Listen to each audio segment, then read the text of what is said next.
of Ghanaians believe the media is not free to report on news without government interference. That's according to the latest Afrobarometer survey report. We have details for you. Meanwhile, former President Mahama says press freedom is deteriorating under President Akufo-Addo. During my tenure as President of Ghana, we became the country with the highest levels of press freedom in Africa. 3.5 years later, we have slumped 7 places on the global ranking and lost the #1 spot in Africa. More as he compares the media under his administration to the current one. In business, Institute for Energy Security calls on government to invest proceeds from price stabilization levy into BOST to help it expand. We've got details in 15 minutes. And you can demand refund of part of your fees that you've paid as a result of the closure of schools. That's according to a lawyer on Joy News' new program, COVID and the Law. You have technically not provided an exam, so you are not entitled to an examination fee. So they are entitled to a refund. More on Sunday's episode, Justice of E-Learning Fees, Pay Cuts and Refunds.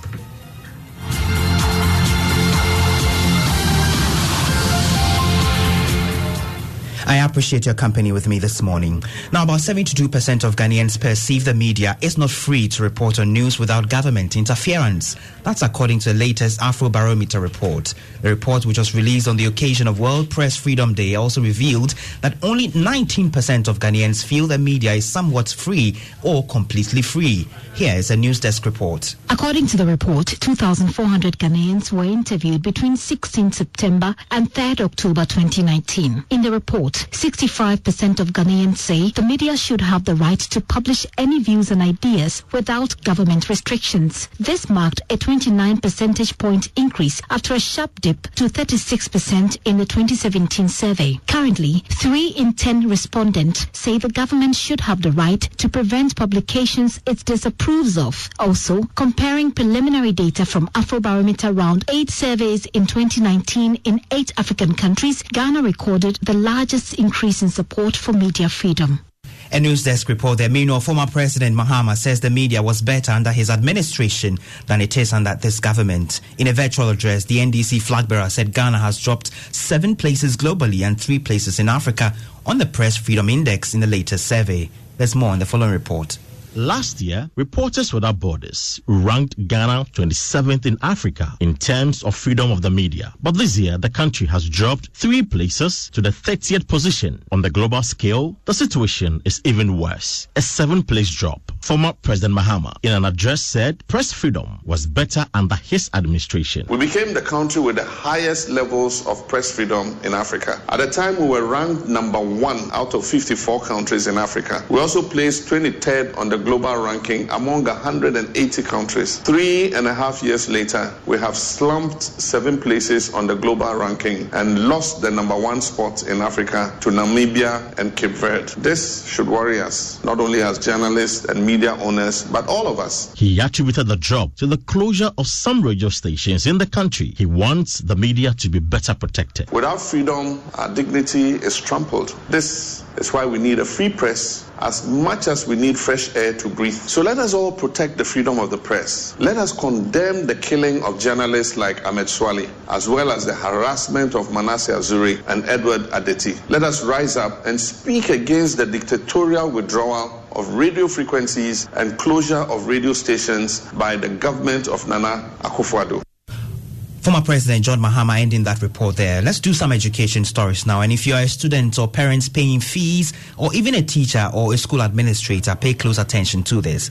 You can demand refund of fees you paid prior to the shutdown of schools if you can prove that not all academic services for which you pay the fees were provided.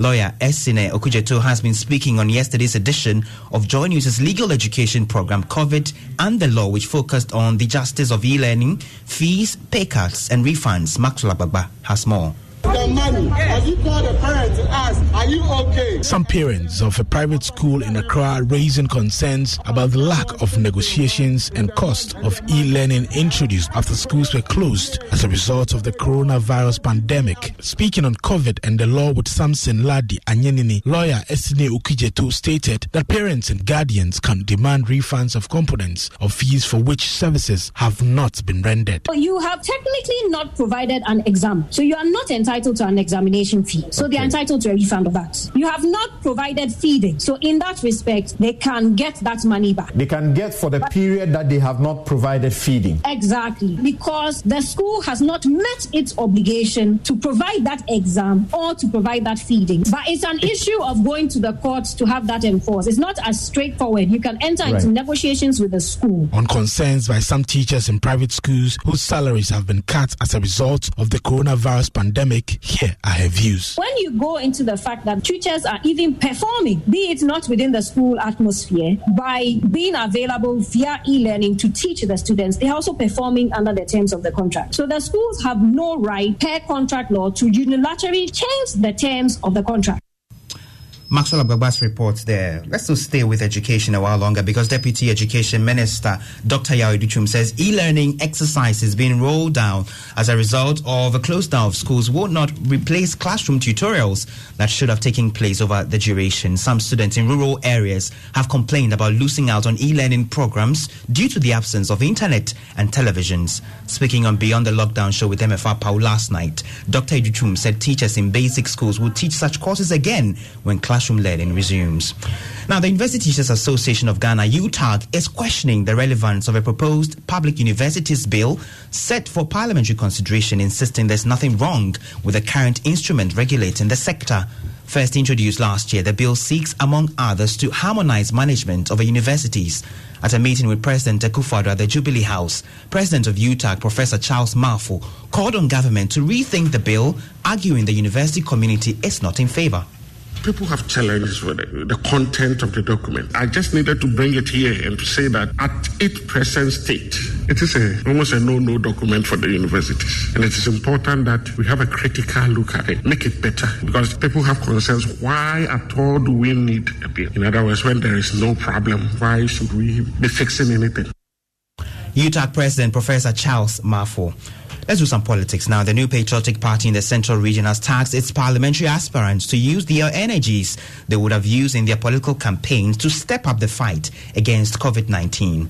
The party says even though the parliamentary aspirants and other government appointees are already engaged in various activities in the fight against the virus, it wants them to do more to prevent the virus from spreading.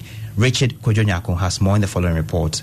The coronavirus continues to impact the country and the world. As a result, many activities, including political ones, have been halted. The New Patriotic Party would have held their primaries on the 25th of April, but the primaries suffered postponement indefinitely as a result. Central Regional Secretary of the New Patriotic Party, Richard Techi-Mensah, is urging the parliamentary aspirants of the party to intensify their effort in their fight against the virus. The aspirants have joined the fight. Some of the aspirants have already donated PPEs, Veronica buckets, and the rest to their constituents. So they've already joined the fight. So what I would do is I will encourage them to do more. The regional chairman of the MPP, Robert Kutin Jr., handed over the items to the various constituencies in the region to go forth to intensify the education in their various constituencies. The items include Veronica buckets, gallons of sanitizers, and other hand washing items. Richard Kojonyako there. Now, as part of measures to curb the many road traffic accidents which claim over 2,000 lives in Ghana annually, the Northern Regional Minister is calling on the National Road Safety Authority to introduce spot fines for drivers who leave their broken down vehicles on the road. Alhaji Salifu Said says scores of lives have been lost in the country as a result of these faulty vehicles often left in the middle of the roads. He tells Joy News until such an action is taken to serve as a deterrent, the norm of drivers abandoning their faulty vehicles on the road will not end. He was speaking as part of Joy News' Arrive Alive campaign. If the road safety units, they can come out with on-the-spot fines to owners whose vehicle gets breakdown on the roads and they don't move them immediately out of the major roads, because those things cause deadly accident. If they don't have money to fix their vehicle, they must look for tow vehicles to tow it on the road. The vehicle shouldn't stand for more than 24 hours. Northern Regional Minister Alhaji Salifu Said closely linked to that proper vehicle maintenance is key. Take care to ensure your car, your motor or tricycle stays in good working condition. The lights, the engine, the tire, etc. must be routinely checked to avoid your vehicle or your motorbike breaking down in the middle of the road. Do this every other day. Hashtag Arrive Alive. Have a good morning. Hey, Charlie, check this.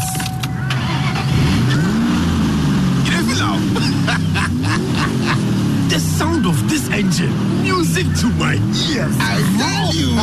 But you check your engine oil. I always they tell you I check. I've told you I only use Total Quartz engine oils. With its age-resistant technology, it keeps your